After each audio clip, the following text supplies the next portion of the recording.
Өнөөдөр бүгд 19 дэх бүлгийг нэг харах юм байна. Матай номын 19 дэх бүлгийг хэрвээ бид нар судлаад үзэх юм бол 19 дэх бүлэг эхлэхдээ Есүс эдгээр үгээ айлдсны дараа гэж шууд 18 дэх бүлгийн төсөөлөөс үргэлжлээд Галилаас явж Йордны тэртех Юудэ нутагт ирвэ.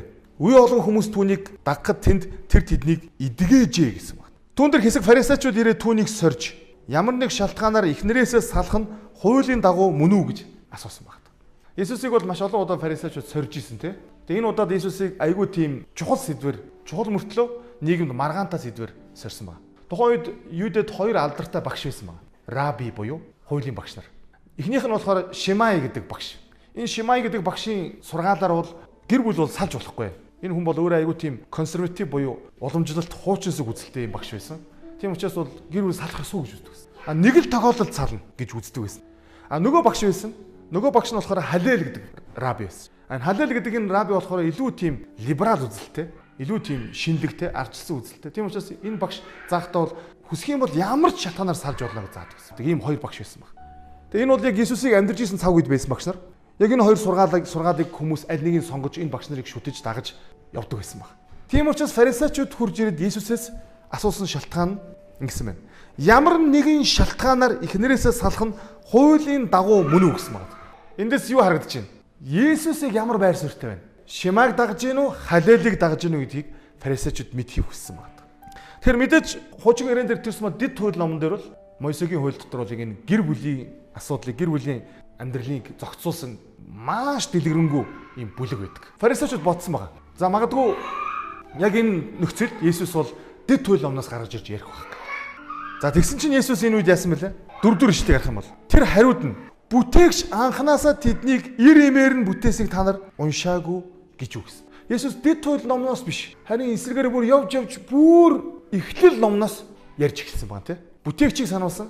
Тэгээд анхны хүн гэдэг бүтээлийг бүтээгч анханасаа хүнийг ямар бүтээсэн гэж байна. Ир эмээр нь бүтээснийг та нар уншаагүй гэж юу. За фарисеучуд хуулийн багш нарын хувьд энэ Тора буюу хуучин гэрээний судруудыг уншихгүй байх гэж байхгүй, мэдэхгүй байх гэж байх. Тэгэхээр Есүс энд юу хэлсэн мэхээр та нар хамгийн энгийн зүгээр Торог нээхэд л байдаг эхлэл ном. Тэрсмэ эхлэл номын 1-2 дугаар бүлэг. Үүнийг та нар мэддэггүй мүү гэж хэлж байгаа байхгүй. Тэгээд Бурхан энэ хүн гэдэг зүйлийг бүтээсэн юм а гэдгийг шууд Есүсийн санаас. Яг үндэ өөдөөс нь хараад ярьж байгаа энэ залуу раби буюу Есүс өөрөө тэр бүтээгч нь байсан. Амен. Тэгэхээр бид зөвхөн Еврей номын 1-р бүлгийн 1-2 дугаар эшлэлдэр эрт үед иш үзүүлэгчдээр дамжуулан эцэг өвгдөд олон хэсгээр болон янз бүрийн арга замаар айлдсан Бурхан эдгээр эцсийн өдрүүдэд өөрийн хүүгийн дотор бидэнд хандаж айлдав. Тэр хүүгээ бүхний өвлөгчөөр томилсон бөгөөд хүүгээрээ ертөнцийг бүтээсэн билээ гэж хэлсэн байна. Амен. Бурхан яг үндэ орчлон ертөнцийг бүтээн гэдэг төлөвлөгөөгөө танилцуулсан байна. Тэгээ тэр бүтээлийн төлөвлөгөөнийх нь автор нь буюу те бүтээгч нь одоо номоор бол зохиогч нь бол Есүс байх ёстой. Люцифер буюу сатан анх үүнийг сонсоод бүтээлийн төлөвлөгөөд өөрийнх нь хурууч оролцохгүй гэдгийг сонсоод Люцифер Есүс атаархсан байдаг. Тэгээд Есүс орчлон ертөнцийг бүтээсэн. Тэр орчлон ертөнцийг бүтээсэн. Тэгээд тэр орчлон ертөнцийг бүтээгдэх хүнийг өөрийн дүр төрхөөр бүтээсэн учраас Иохан номын 3:16 дээр Бурхан ертөнцийг үнэхээр хайрлсан тул цорын ганц хүүгээ өгсөн гэж хэлээд байгаа. Анх дэлхийг бүтээхдээ л Бурхан хүүгээ дэлхийд өгч гисэн. Ингээд 5 дугаар ишлэл дээр тиймээс эр хүн эцэг эхээ орхин их нэртэйгээ нийлж хоёулаа нэг бие мах бод болдгоо гэж хэлсэн байна. За энэ бол бүтээгч гэр бүлийг бүтээсэн. Тэгээд бүтээгчийн хүслийн дагуух гэр бүл ямар байх ёстой гэдгийг энд харуулж байгаа. Эцэг эхээ орхино гэж хэлж байгаа тийм байгаа. Их нэртэйгээ нийлнэ. Хуучин гэрээний үеийн традишн буюу ёс заншлыг харах юм бол эмэгтэй хүн сүйт бүсгүй хүнтэй суух юм бол эцэг эхээ орхиод тэгээд нөхөр дээр очдог байсан баг. Нөхөр нь ч гэсэн ээж аваасаа тусдаа өөрийнхөө амьдрах орон байраа бэлтчихсэн. Ингээд тусдаа community, тусдаа нэг өрх айлыг бүтээдэг байсан. Гэхдээ та бүхэн ерөө санаж байгаад 10 хуулийн дээр нэг хууль байгаа шүү дээ. Эцэг эхээ хүндэл тэгвэл чи энэ газар дэлхий дээр урт наслах болно. Энэ хууль бол эцэг эхээ нас бартал нь хөр шороондоо шингээд нойрстол нь хэрэгждэг байсан хууль. Ээж аваагаа нас бартал ямар ч байсан яах ёстой вэ? Хүндэлж, тэтгэж, асрах ёстой. Тэгвэл энэ хоёрыг яаж хоёуланг ингэж балансалж амьдрах вэ? Нэг талаараа хүнтэй суунгуудаа тэр мөчөөсөө эхлээд эцэг эхээ орхих ёстой байх юм. Энэс Бурхны тушаал. Тийм биз? Энэ ишлэлийг Есүс өөрөө яг эхлэл номноос шууд иш татаж хэлж байгаа. Эхлэл номын 2 дугаар бүлгийн 24 дугаар ишлэлдэр ийм учраас эр хүн эцэг эхээ орхиод их нэртэйгээ нийлж тэр хоёр нэгэн бие болох ажгүй. Энэ юусе эхлэл номын 2 дугаар бүлгийн 24 дугаар ишлэлийг Есүс Матай номын 19 дугаар бүлгийн 5 дугаар ишлэлээр шууд хэлсэн байна. Яг copy paste гэдэг шиг. Тэр Бурхны анхны автор биш. Загвар байгууз. Бүр 10 хуулийг өгөхөөс өмнөх тушаал байна тийм үү? Хүнтэй суусан бол яа гэж юм? Эцэг эхээ орхио. Орхитой нөгөө талд нь Бурхны хуулийн дээр эцэг эхээ хүндэл. Тэр энэ хоёрын балансыг, энэ хоёрын тэнцвэрийг яаж хадгалах вэ? Энэ хоёрын тэнцвэрийг хадгалаагүй бүгээс болоод гэр бүлд асуудлууд үүсдэг. Гэр бүлд үл ойлголцох байдал үүсдэг. Эхнэр нь аавыгаа нөхрөөсөө илүү хайрласнаас, нэгт тавьснаас болоод асуудал үүсэж байгаа юм гэр бүлүүд байдаг. Эсвэл нөхөр нь ээжигээ эхнэрээсээ илүү тавьж, хүндэлж, хайрлаж хандснаас болоод гэр бүл асуудал үүсдэг. Миний амьдралд ч гэсэн бас яг энэ тэнцвэрийг хадгалж чадаагүйгээс болоод ч юм уу асуудал гарч ирсэн ийм өдрүүд байсан. Магадгүй та бүхэн залуу хүмүүс байна. Хараахан үнтэй суугаагүй байж штэ гэд бас бодож иж болох юм. Гэхдээ тун удахгүй яг энэ шийдвэрийг гаргана. Яг энэ шийдвэрийг та бүхэн бүгдээрээ ховчлон хийн. Тэр үед яг яаж энэ асуудалд хандах вэ гэдэг мэдлэгтэй ойлголттой болцсон байх хэрэгтэй. Тийм учраас би нэг хит хитэн зөвлөгөө өгмөр байна. Хамгийн ихний зөвлөгөө. Библиэлд хэлснээр энэ дэр нэг бие болно гэж хэлсэн байна. Энэ нь юу хэлж ийм нөхөр нэг нэрээр нэрлэгдэнэ гэж утга. Таны иргэний үйлчлэгэн дээр нэг л нэр байдаг үстэй. Тэ төрсний хичээлгэн дээр чинь хоёр нэр байдаггүй те. Монгол улсын иргэн нэг л нэртэй байх хэрэгтэй. Үүнтэй адилхан өрх гэр бүлч гэсэн хэдийгээр хоёр талаас хоёр өөр хүн, хоёр өөр ертөнц, хоёр өөр хүмүүжил нэгдэж байгаа ч гэсэн тэр нэгэн гэр бүл болсон мөчөөс эхлээд нэг нэрээр нэрлэгдэх хэрэгтэй. Дундаа нэг нэртэй байх хэрэгтэй гэсэн үг. Нэг нэрээр нэрлэгдэж нэг алдраар дуудагдж тэр гэр бүл хүчрэх болдог. Тийм учраас энд оргил ялна, одноо ялна гэдэг энэ ойлголт байх ёсгүй гэсэн үг. Энэ гэр бүл ялах уу ялагдах уу гэдэг ойлголт. Заримдаа тийм үе байдаг л да. Би ингээд мөчөөгөө өгөхгүй те асуудал үүсгээд ингээд за нэг тийм ялагдсан юм шиг мэдрэмж заримдаа авдаг. Эсвэл ялаад дээр нь гарсан юм шиг мэдрэмж.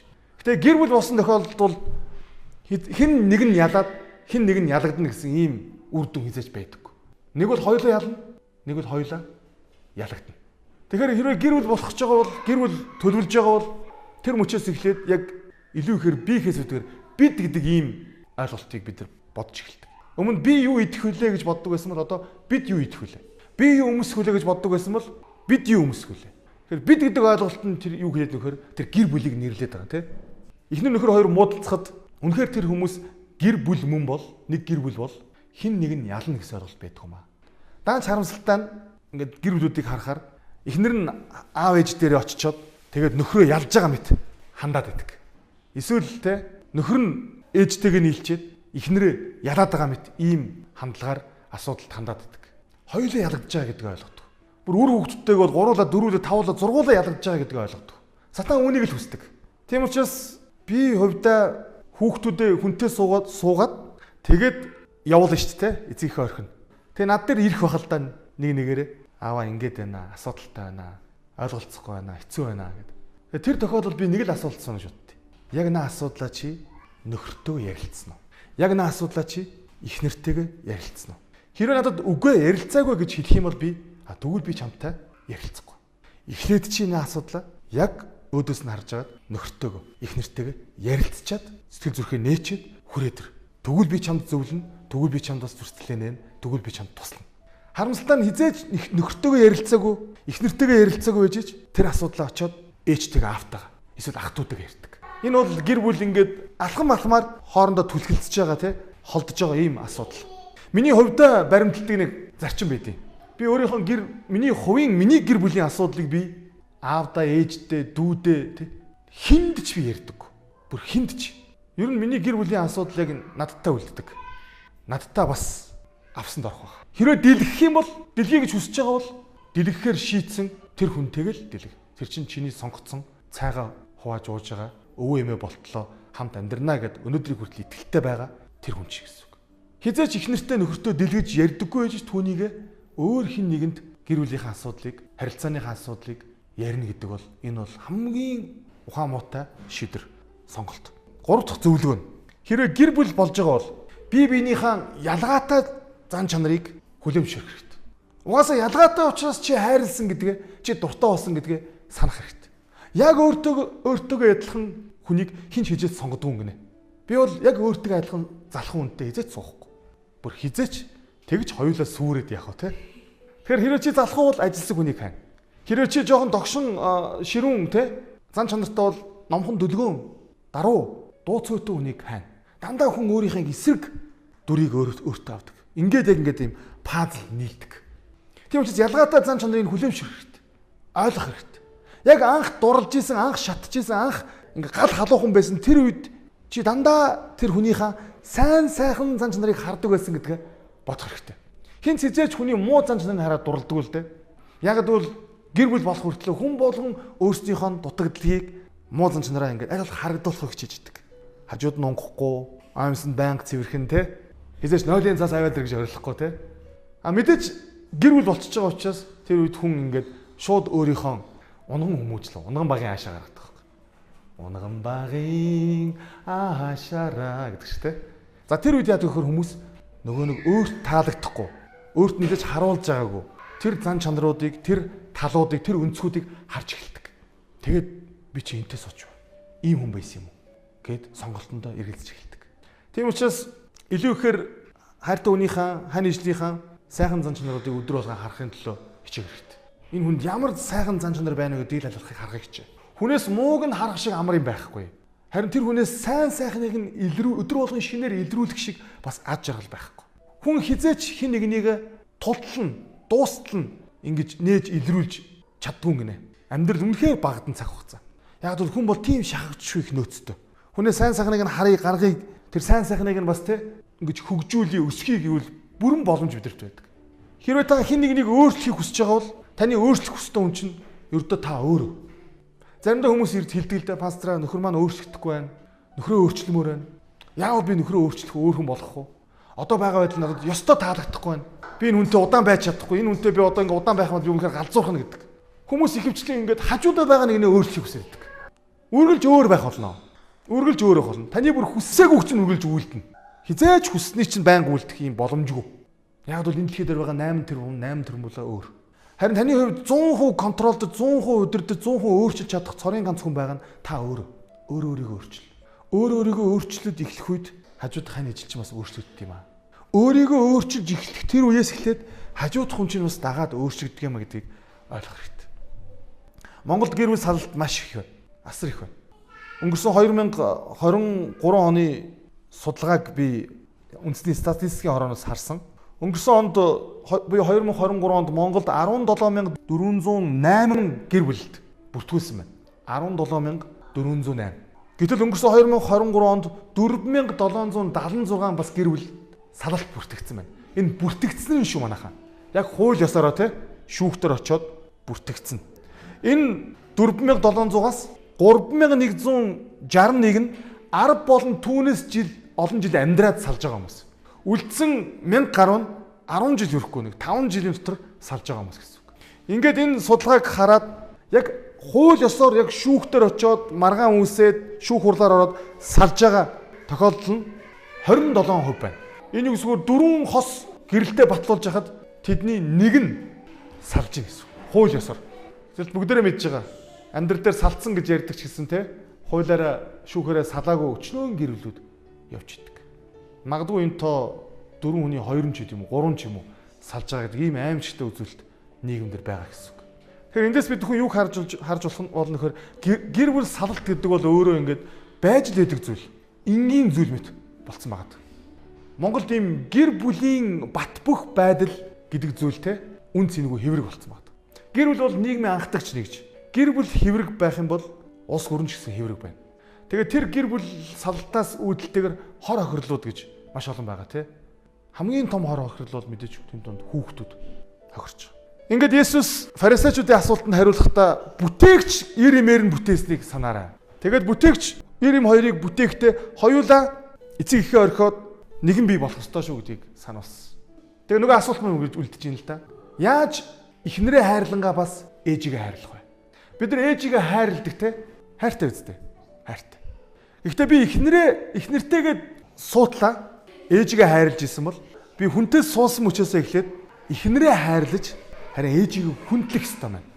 Яг эхнэрээ хайрладаг шиг тийм хайраар, тийм зориулалтаар, тийм зөрсгөлөөр ээжигээ хайрлаад байж болохгүй маань. Харамсалтай нь маш олон залуучууд би ээжтэй илүү хайртай. Сонголтоо ингут те ээжийнхэн зөвсөр би танд хайртай таны зөвсөр салчих гэж салчихдаг. Үгүй. Хүн энэ дэлхий дээр ер нь нэг л эмэгтэйнийг хайрлах хэрэгтэй гинэ. Тэр хайрыг хувааж болохгүй гинэ. Талын ээжтэй, талын эхнэртэй гэж болохгүй гинэ. 100%-аар л нэг хүнийг хайрлах хэрэгтэй. Би хүнтэй суудлаа 100% ээжигээ хайрлаж ирсэн. Харин би их нэртэй болоод тэр хайраа 100% их нэртэй өгсөн. Гэхдээ би 100% бас ээжигээ хүндлэх ийм үүрэг надад ирсэн гэсэн үг. Тэрнээс 50 ээжтэй үлдээгээ 50 их нэртэй өгч болохгүй. Бурхан ийм хайрыг гэр бүл төлөвлөөгүй. Бид нэг хүнийг л 100% зүр сэтгэлээр хайрлаж чадна. Нэг л хүнийг шүү. За ингээд 6 дугаар ишлэл дээр нь үргэлжлүүлээд Есүс хэрхэн гэр бүлийн энэ гэрлэлтийг авч үлдэх вэ гэдэг дээр ингэж хэлсэн байна. Тиймд тэд цаашид 2 бус харин нэг бие махбод юм. Иймээс Бурханы хамтад нийлүүлснийг нь хинч бүү салгаг гэж хэлсэн байна. Энэ Есүсийн хэлж байгаа үг шүү. Энэ бол Есүсийн байр суурь. Бурхан анханасаа гэрлэлтийг бүтээхдээ салалтыг төлөвлөөг. Салалт гэдэг зүйл юуны үр дүн бэ? Гим нүглийн үр дүн. Эдийн засгийн хүн гим нүгэл унахаас өмнө тэнд гэрлэлт гэдэг л ойлголт байсан болохоос салалт гэдэг ойлголт байсангүй. 7 дугаар шүлгээр гэтэл тэд түүн тэгвэл Мойсе яагаад их нэртэй салалтыг гэрчилсэн бичиг өгөөд түүнийг явуулахыг тушаасан юм бэ гэхэд тэр тэдэнд яагаад гэвэл та нарын зүрх хатуутул Мойсе их нэрээс салахыг та нарт зөвшөөрсөн юм а. Гэвч анханасаа ийм байгаагүй гэж хэлж байна. Есүс энэ 3 удаа анхдагч ойлголтыг энд хэлээд байгаа шүү. 4 дугаар шүлгээр бүтээгч анханасаа гэж хэлсэн. Бүтээгч анханасаа ирэмээр бүтээсэн. 6 дугаар шүлгээр Бурханы хамтд нь нийлүүлснийг хинч бүү салгах гэсэн. 8 дугаар шүлгээр гэвч анханасаа ийм байгаагүй гэж хэлсэн байна. 9 дугаар шүлгээр ингэсэн байна. Би та нарт хэлье. Хин садар самуунаас өөр шалтгаанаар ихнэрээсээ салж өөр эмэгтэйтэй гэрлэн тэр нь завхаарсан болно гэвэ гэсэн байна. Гэр бүл хизээ ингэж албан ёсоор хамгаалагддээ. Хормын ордонд уу? Эсвэл пастор залбираад уу? Хизээ вэ? Хизээ гэр бүл яг жинхнээсээ Бурханаар хамгаалагддаг гэхээр анхны шөнийн өнгөрөөд нэгэн бий болоод. Яг эхнэр нөхөр хоёр л хоорондоо хийдэг тэр харилцаанд орох үед яг гэр бүл болдог. Ойлгож байна уу? Яг өөрсдийгөө ариунаар хадгалж, ариунаар тэг ингэж хадгалж нэг эрд нэг юмд зориулна гэж хадгалж яваад тэгээ түүнийг бие биедээ өгсөн тэр мөчөд яадаг бахна уу? Гэр бүл болдог бахна шүү дээ. Тэгээд нэг л тохиолдолд тэр гэр бүл цуслагдаж байгаа. Тэр нөхөр бас яг тэр харилцаанаас болоод. Нэг хүнд зориулна гэж тэр орон дотор хийсэн тэр үйлдэлийг өөр хин нэгэнтэй хийх үед тэр гэр бүлийн тамга тэр баталгаа үгүй болж байгаа гэсэн. Гэтэ та бүхэн нэг зүйлийг анзаараарай. Зөвшөөрнө гэж хэлээд байгаа. Тийм байгааз? Салах ёстой гэж хэлээгүй. Нэг ийм тохиолдол зөвшөөрнө гэж хэлээд байгаа байхгүй. Гэтэ анханасаа ийм байгаагүй. Анханасаа ийм байгаагүйг ойлгож байна уу? Ер нь салахгүй байх ёстой гэж хэлдэг. Гэхдээ та нарын зүрх хатуу болсон учраас Мойсе аргагүй ирэхэнд үүнийг зөвшөөрсөн. Бүгд хамтдаа Малах номын 2 дугаар бүлгээс нэг ишлэлийг харъя. 16 дугаар ишлэлээр ингэсэн байна. Учир нь би салтыг үзэн яддаг гэж Израилийн бурхан эзэн айлдаж байна. Учир нь би салтыг үзэн яддаг гэж Израилийн бурхан эзэн айлдаж байна гэсэн. Бурхан салтыг үзэн яддаг гэж хэлсэн байна. Үзэн ядах гэдэг үгийг бурхан өөр дээрээ ашиглаж байгааг та анзаарч байна уу? Хайрын бурхан шүү дээ. Хайрладаг бурхан шүү дээ. Гэтэ бурханд үзэн яддаг зүйл байдаг. Бурхан салдаг хүмүүсийг үзэн яддаг гээгүү. Тэр салалт гэдэг зүйлийг үзэн яддаг гэдэг. Бурхан гимтнийг үзэн яддаггүй. Харин гимийг үзэн яддаг. Библийн бурхан бол гэр бүлүүдийг бүрэн бүтэн байгаасаа гэж хүсдэг юм баха. Есүс хэлсэн. Есүсийн хариулж байгаа хариултаас харах юм бол бүтээгч анханасаа ирэмээр нь бүтээсэн юм аа. Хамтдаа байхаар. Бүтээгч анханасаа тэднийг хамтд нь байхаар нийлүүлсэн юм аа. Тийм учраас Бурханы хамтд нь нийлүүлснийг хинч салгах ёсгүй. Анханасаа ийм байгаагүй. Та нарын зүрх сэтгэл хатуурсан учраас Мойсе нэг л тохиолдолд гэр бүл салахыг зөвшөөрсөн. Анханасаа ийм байгаагүй гэж хэлж. 2 дугаар Коринт номын 6 дугаар бүлэг дээр ингэж хэлсэн байгаа. 14 дугаар шилтер. Үл итгэгчдийн хамт нэг буулганд бүү орогтун. Зөвхт байдал ба ёс бус нь яаж хамтрах вүлээ? Гэрэл ба харанхуй хооронд ямар нөхөрлөл байдаг вүлээ? Христ ба Билалийн хооронд ямар зохицол байх вүлээ? Итгэгч хүн итгэгч бус хүнтэй юугаараа адил билээ гэсэн баг. Үл итгэгч нартаа нэг буулганд бүү ороо гэж хэлсэн баг. Буулга гэдгийг ойлгож байна уу те? Буулга гэдэг чинь одоо морин тэргэнд ингээд хөлж байгаа бол одоо дээр нь ингэж тохоод те ингээд тэргээ чирдэг зүйлийг хэлдэг те анжисыг чирдэг зүйлийг хэлдэг. Үхэр морь хоёрыг ингээд нэг буулганд хоёулын оруулчихгээд бодъё л тоо. Хэр хол явах вэ? Алхаа гიშгэ юм нь хэр таарах вэ? Морин морьтойгоо л үхэр нүхэртэйгэл байж ич тэр тэргийг чирэн тэр анжисыг чирэн те тэр ачааг авч явна. Тэр ингэж зүүрлсэн байгаа. Амос номын 3 дугаар бүлгийн 3 дугаар шил дээр ингэсэн байна. Хоёр хүн тохиролцоогоо байж хамт алхах уу гэсэн. Хоёулаа яг тохиролцож хаашаа хүрэх вэ? Хаа хүрэх вэ? Яаж хүрэх вэ гэдгээ тохиролцохгүйгээр хамт алхна гэж байх уу гэсэн байна. Тийм учраас би залуу хүмүүст тэрсмэ гэр бүл зохиогоогүй байгаа хүмүүст юу гэж зөвлөдөг гэхээр сонголтоо хийхдээ маш ухаантай хийх хэрэгтэй. Чиний итгэл бишрлийг хүндэлж ойлгож хүлээн зөвшөөрдөг хүн мөн үү? Та үнэхээр энэ хүнтэй хамт байх үедээ ажралтай байх уу? Таны үнэхээр төвчдөггүй, тэр шадаг, үзэн яддаг тэр зүйлийг чинь үйлдэх хүн үү энэ хүн? Таныг баярлуулах, жаргах, таныг ажралтай болгох тэр зүйлсийг бас хилдэг хүн үү? Сайн бодож үзэх хэрэгтэй. Бурхны яг танд өгсөн тэр заяаны ханыг олон олтлоо ямар нэгэн зүрстгэлдээ хит хөөрсөн, хит автсан ийм хөнгөн шийдвэрийг битгий гаргаач хэлээд байгаа. Би залуу хүмүүст тэгж хэлэх хүсдэг. Тэр үнэхээр яг өөрийнхөө дурлалт тэр хүнийг олохгүй байгаа бол дэлгүүр ор. Дэлгүүр хийсэн. Тэгээд залуучуудын үед бол яг өөртөө таалагдсан, яг чамд таалагдсан хамгийн гоё нэг плажийг хөдөлтаад ав.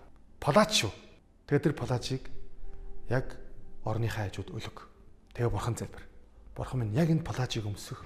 Яг энэ плажийг өмсөөд нартай хамт байх тэр нэг надад өгөөч гэж залбир. Бурханаас гоё гэсэн үг. Амен.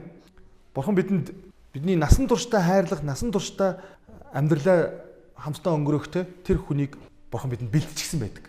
Харамсалтай нь бид нар дандаа түүнээс нь төрүүлж ямар нэгэн алхмыг, ямар нэгэн зүйлсүүдийг хийдэг.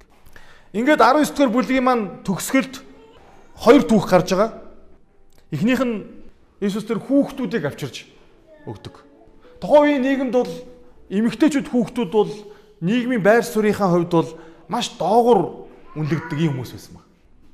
Зөвхөн эрчүүд, зөвхөн эрэгтэй хүн гэдэг ийм эцгийн эрхт ёстой ийм нийгэм байсан тухайн тэр нийгэм маань. Гэтэл энэ та бүхэн харж байгаа бол дахиад нөгөө нэг ийм Бурхны анханасаа хүсээгүй зүйлэнд бий болцсыг харуулж байгаа. Бурхан анханасаа гэр бүл салтыг хүсээгүй. Бурхан анханасаа бас нэг ийм эрэгтэй хүн дээгүүр дараа нь хоёрт эмэгтэй хүн гэдэг ийм ялгаа, зааг, ангилал давхаргыг Бурхан бас хүсээгүй. Тэгсэн чинь тэнд хідэн ээжлэр ирсэн байгаа юм л да. Ээжлэр Есүс дээр ирсэн шалтгаан юу байсан бэхээр Есүсийн гарыг хүүхдүүд дээрээ тавьж залбируулахын тулд ирсэн. Тэгсэн чинь шавнар нь ууралсан байгаа. Яах гээд хүүхдүүдээ авчираад байгаа. Та нар юу н холдооч, та нарын энэ хэрэг биш. Тэгсэн чинь Есүс эсрэгээрээ зүйлийг хийсэн. Хүүхдүүдийг зөвшөөр. Над руу ирэхийг бүү болвол. Учир нь Тэнгэрийн хаанчил бол эдний адилт хүмүүсийнх юм гэд тэдний дээр гараа тавьсны дараа тэндээс яв гэж хэлсэн баг. Есүсийг бэлэвсэн эмэгтэйчүүд, хүүхдүүд ээжтэй насар ихээр дагдаг байсан баг.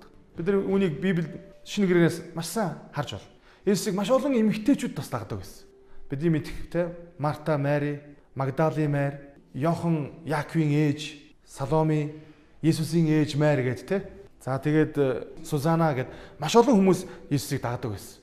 Тийм ч учраас шинэ гэрээний итгэгчдийн түүхийг харах юм бол тэд сүмэ байгуулад хамгийн түрүүнд тэдний хийжсэн зүйл байсан гэхээр бэлэвсэн эмэгтэйчүүдийг хоололдог байсан байгаа хүүхдүүдтэй. Ихэнх үеийн сүмийн анхны тэдний гол хийжсэн үйлчлэлс төр байсан. Тэд талхтаа нэг нь талхаа авчираад талахгүй байгаа бэлэвсэн эмэгтэйчүүд хүүхдүүдэд талхнаасаа хувааж өгдөг байсан баг. Үүнээс энэ инэрлийн үйлчлэл буюу халамжийн үйлчлэл гэдэг энэ үйлчлэл гэсэн. Тэгээ энэ үйлчлэл нь хөгцөөр одоо нийгэмд ямар ажлын байр бий болсон гэхээр нийгмийн ажилтан гэдэг энэ мэргэжил гарч ирсэн байна. Хэрэв та хүн нийгмийн ажилтан гэдэг энэ мэргэжлийг ингээд яг мэргэжлийн хідээс нь түүгээс судлах юм бол сүмээс ихтэй гэж зааж байгаа бүр их сургуулийн төвшөнд. Яг нь сүмийн ажлыг анх хийжсэн. Бэлэвсэн үнчнүүдийг хооллож ундалж хувцалдаг гэсэн. Яг нь Есүс үүнийг хийжсэн. Есүс өөрөө хэлжсэн хин эдгээр хүмүүсийг хоолно энэ надад хийсэн гэсэн үг. Хин эдгээр хүмүүсийг хувцлана энэ намайг хувцсгүй байхад намайг хувцалж байгаатай адилхан гэдээ Есүс өөрөө бүрээ хэлсэн мэт те. Тэгэхээр тэдгээр хүмүүст хайраа, тусламжаа, халамжаа үзүүлэх хэрэгтэй байсан баг дагалдагчд. Хоёр дахь нь Есүс дээр нэгэн баян хүн ирдэг. Нэгэн баян залуу ирээд Есүсээс асуудаг те. Яавал би мөнхийн амийг олох юм бэ? Тэгсэн чинь Есүс хэлсэн байна. Чи ямар сайн зүйл хийвэл мөнхийн амийг олох юм бэ надаас асуулаа. Чи юун сайн байдгийг мэдэн штэ гэсэн. Хэрв чи амьтаа болохыг хүсэж байгаа бол тушаалуудыг сах гэсэн. Нөгөө хүн алийг нэгсэн чинь Есүс чи хүн бүү ал, чи бүү завхаар, чи бүү хулгаал, чи бүү худал гэрчил, эцэгийнхээ өндөл, чи хөршөө өөрийн адил хайрл гэж хэлсэн байна. Есүс 10 хуулийн хүн хоорондын харилцааны хууль байгаа нэ, тэ? Энэ хуулиудыг Есүс дурдахдаа дараалаар нь дурдаагүй анхаараа. Хэрвээ дараалаар нь дурдсан бол эхлээд 5 дахь хуулиас эхлэх ёстой, тэ? Эцэгийнхээ өндөл. Есүс нэгдүгээрт энэ хуулиудыг жагсаахтаа энэ тэндээс нийлсэн. Хоёрдугаарт энэ хуулиудыг жагсаахтаа Есүс нэг хуулийг нь дурдаагүй. Ямар хуулийг нь вэ? Бүү шунхаа гэдгийг нь Есүс албаар тэнд хилээгүй үлдээсэн. Нөгөө хүн чинь ингээл яг Есүс хуулиудыг дурдаад эхлэн гутал те. Яг ингээл дотроо тоолж исэн байхгүй. Энийг 5, 6, 7, 8, 9-р хуулийг.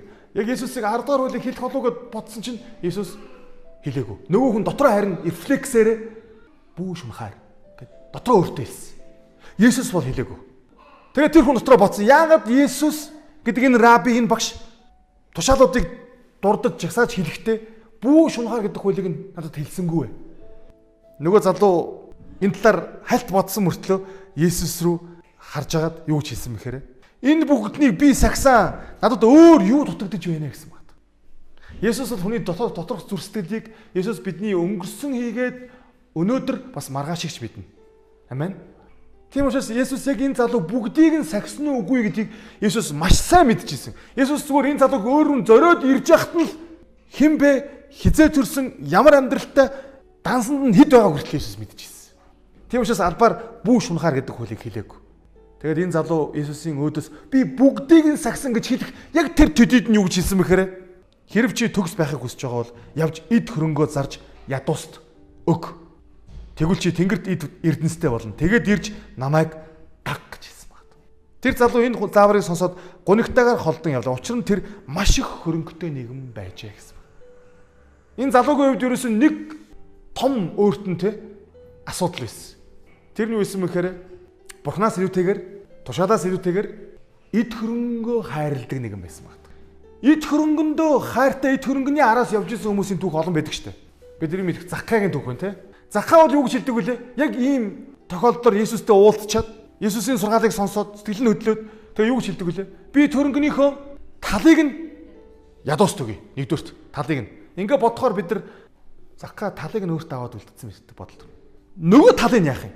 Гэсэн чинь Заккай хэлдэг те. Би хэрвээ энэ хотод хэн нэг лөөвөрдөж авсан бол түүнийгээ би 4 дахин нугалж өгье гэж хэлсэн баг. Хуучин гэрээний хуулиар бол хэрвээ та хэн нэг залилсан бол 2 дахин нугалж төлөх ёстой. Тэгсэн чинь Заккай түүнийг нь дахиад даавалцсан байна те. 4 дахин нугалж өгнө. Ингээд зүгээр тооны машин бариад ингээд бодох юм бол Заккай баг үлдэгдэл талаараач өөрөө дарж дийх хэрэггүй те. Баг өөрөө өрөнд орж үлдэх хэрэг байгаа байхгүй. Хам хүмүүсийг лөөвөрдсөн хүмүүс тэр өдрөөс Заккайгаас чи надаас ингэж илүү дотор аваа өстэй. Чи надаас тэгж илүүг аваа өстэй гэдээ ирэхэд Заккай тэр болгоныг нь 4 дахин нугалж өгөөд байх юм бол Заккайд бараг юу ч үлдэхгүй. Заккай яг Есүсийн хүслийн дагуу өөртөө бүгдийг бусдад өгч чадсан. Яг ижилхэн чаленжийг, яг ижилхэн тушаалыг, яг ижилхэн зааврыг Есүс энэ залууд өгсөн байна. Тэгээ энэ залуугийн түүхийг харах юм бол гунигтайгаар холдон явлаа гэж хэлсэн байна. 23 дугаар шилдэр шавнартаа Есүс үргэлжлүүлээд үннээр би та нарт хэлье. Баян хүн Тэнгэрийн хаанчд орох нь нэм бэрх аж. Би та нарт дахин хэлье. Баян хүн Бурхны хаанчд орохоос тэмээ зүүнний сүүгчээр нэвтрэх нь илүү хялбар гэвэ. Шавнар нүунийг сонсоод ихэр гайхан. Тэгвэл хэн аврагдаж чадах вэ гэцгээхэд Есүс тэднийг хараад энэ нь хүмүүст боломжгүй харин Бурханд бүх юм боломжтой гэж айлдав. Тэгтэл Петр түүнд хараач бид бүх зүйлээ орхиод таныг дагсан. Тэгвэл бид юу хүртэх вэ гэхэд Есүс айлдсан. Үннээр би та нарт хэлье. Хүний хүү өөрийн сүр жавхланд сентидэд залрах үед намайг дагсан та нар ч мөн Израилийн 12 огийг шүүж 12 сентидээр залрах болно. Миний нэрийн төлөө өөрийн гэр орноо, ах дүүсээ, эгч дүүсээ, эсвэл эцэг эхээ, хүүхдүүдээ эсвэл эдлэн газраа оргисон хүн бүр 100 дахин ихийг хүртэх бөгөөд мөн хамиг өвлөх болно. Харин ихэнд байгаа олон хүн сүүлчийнх нь ихнийх байх болно гэсэн. Амен. Есүс баян хүний хэрвээ Есүсийг дагсан бол ирээдүйд хүртэх байсан тэр асуултын хариултыг энд өгч байгаа. Баян хүн өөрөөсөө асуусан. Би болох юм аа Есүс ээ. Дотроо. Би бүх юмаа ядуус өгөөд таныг дагч болох юм. Гэхдээ би юу хүртэх юм? Би юутай үлдэх юм? Би юу хожих юм? Юу олох юм? Харамсалтай нь энэ тэр баян залууд сүнслэг хараа байгааг учраас Есүсийг дагахын тэр ад жаргал баяр хөөргийг бүрэн мэдрээгүй.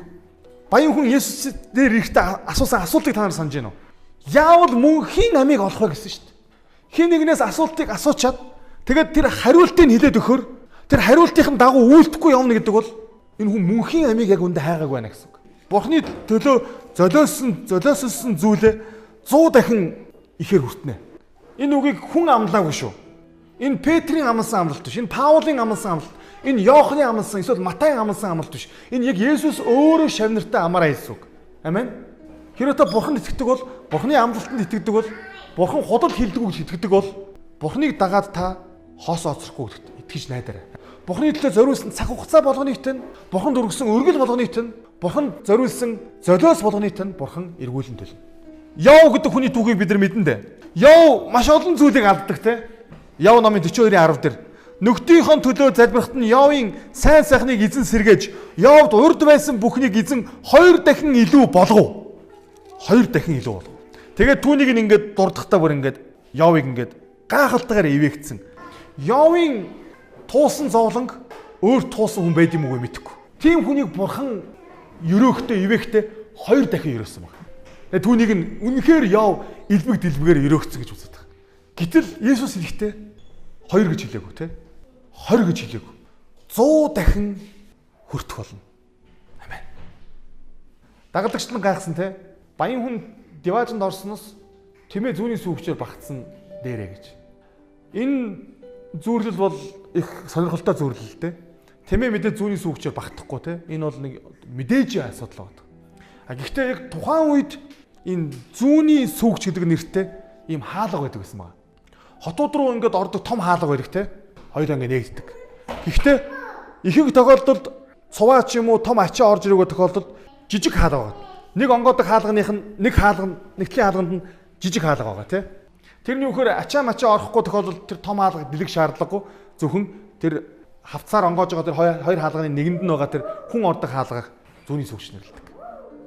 Тэгээд яадаг вөхөр том жингийн цуваа ачаа бараа те орох үед тэр том хаалгыг онгоолгодог. Тэмээнүүдийг оруулахдаа. Бусад тохиолдолд яадаг вэ? Хаачдаг.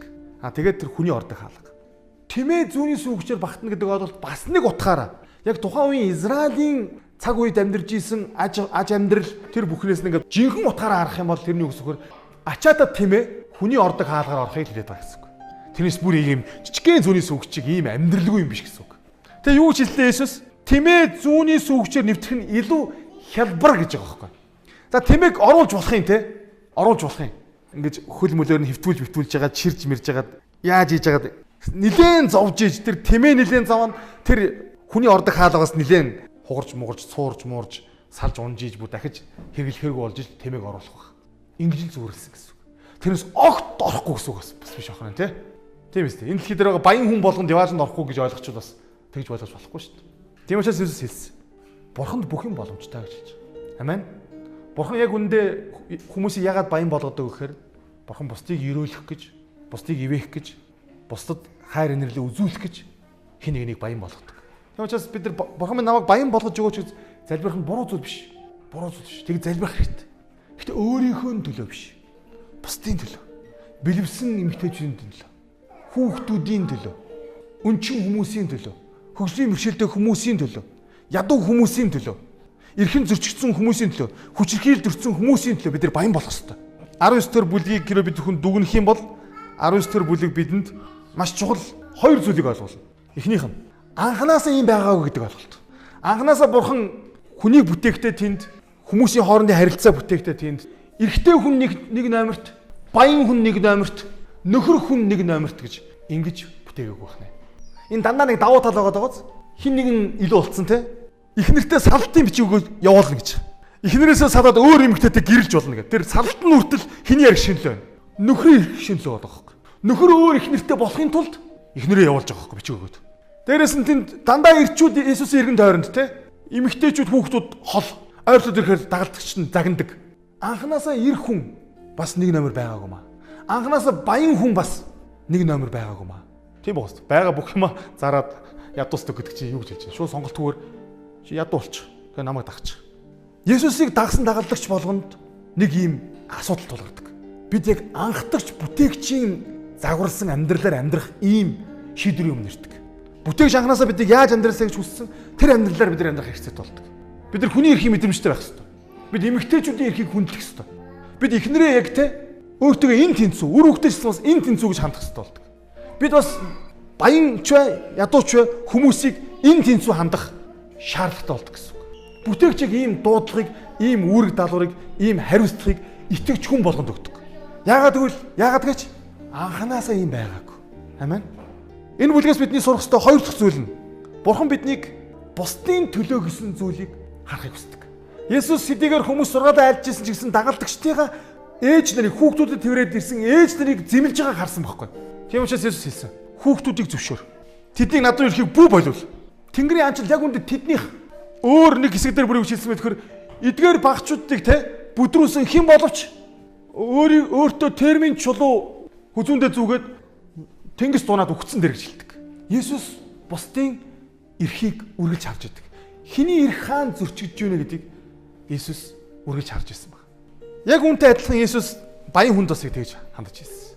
Эрхэн зөрчигдсөн, хэрэгцээнд дутагдсан ядуу хүмүүсийн хэрэгцээг хангахыг хүссэн баг. Яг тэр залуутай яриа сууж яхад нь хажууд нь ядуу хүн сууж ирсэн. Яг тэр залуутай ярилцаад байж яхад нь хажууд нь гойлог гууж ирсэн хүмүүс сууж ирсэн. Есүс зүгээр одоо чи харж байгаа зүйлээ үйлдэл гэж хэлсэн. Том тэг онол сургаал ярих шаардлагагүй.